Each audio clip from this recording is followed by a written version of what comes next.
Evo i Ratka Đurkovića po završenom sjajnom meču, rekao bih odličnom izdanju, posebno u napadačkoj fazi ekipe Borca, ali evo, kako ste vi vidjeli današnje izdanje vaše ekipe?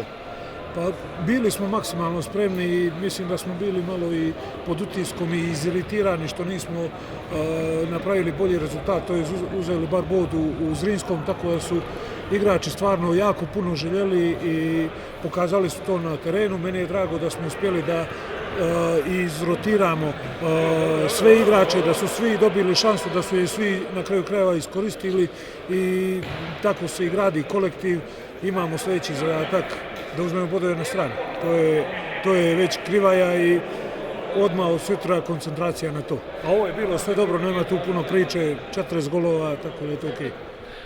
Od Borca se očekuju samo pobjede, ovako da kažem lepršava izdanje, možemo li tako da očekujemo Borac i u narednim utakmicama? Pa idemo ka tome.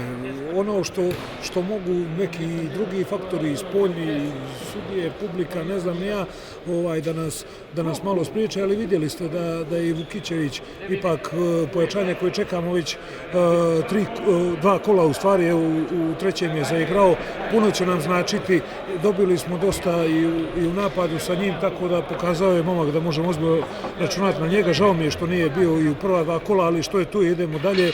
Iz nekih grešaka se i uči i želim da postajemo bolji, smatrajući to utakmicu u Mostaru. Idemo dalje, kažem, mi sigurno idemo na pobjedu protiv Krivaje, a vidjet ćemo uslove za igru tamo.